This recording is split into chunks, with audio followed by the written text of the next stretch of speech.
This is a true story with real characters. The time has come for the world to know his name.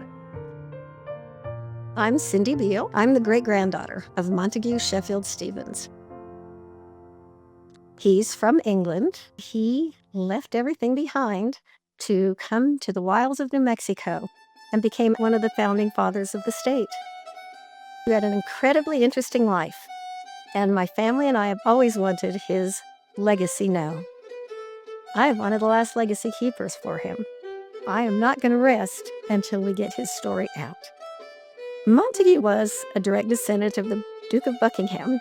He was raised in a very opulent environment, but his heart wasn't in it. He had a fascination with the American West. At that time, we were literally the Wild West. It was a dangerous place to be. So his family panicked when he wanted to come out here, but they discovered that they could hire a guide, a very famous frontiersman, James H. Cook.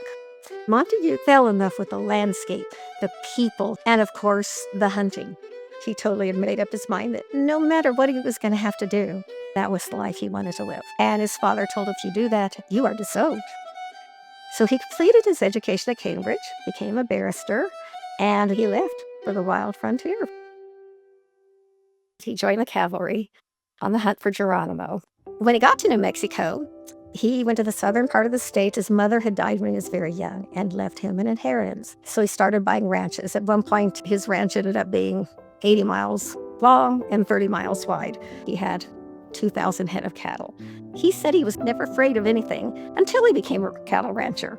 And there were so many rustlers at the time. That's when his life was in danger. You can imagine going from the life he led to a two-room cabin with a dirt floor. Didn't bother him at all.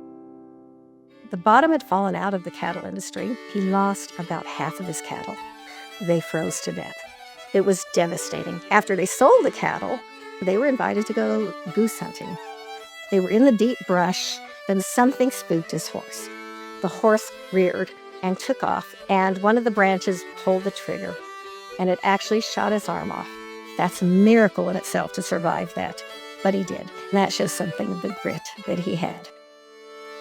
After an accident like that, I would say most people would go home. He persevered. He had such courage. It was only 6 weeks since the accident that he started retraining himself to shoot his gun. One of the things that, if you've ever heard his name, you would immediately recognize was he was the greatest grizzly bear hunter of all time. I say that with an amount of pride, but almost a great amount of trepidation, because that is very controversial right now. It was a different era. New Mexico had quite a few grizzly bear at that time, and he and all the neighbors had lost so many cattle to grizzly bear. They could literally wipe out your whole livelihood in one night.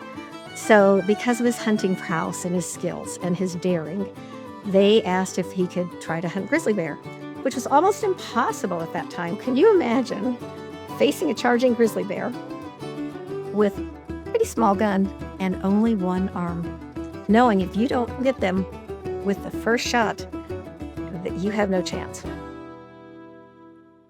After years of hunting the grizzly bear, Montague put down his gun, and he never hunted again. He devoted the rest of his life to the conservation of the great grizzly bear and other animals, and helped Theodore Roosevelt establish the national parks that are so pivotal today. This book offers a little bit of something for everyone. The excitement of the Wild West and the danger that people faced back then. It has the beautiful love story between Montague and Helen, the history of the royal family, of Teddy Roosevelt, Remington, Butch Cassidy. Now is the time for the world to know his name, because he was an inspiring man. He was a handicapped hero. He overcame, he persevered, and it gives us hope that we can possibly do the same thing.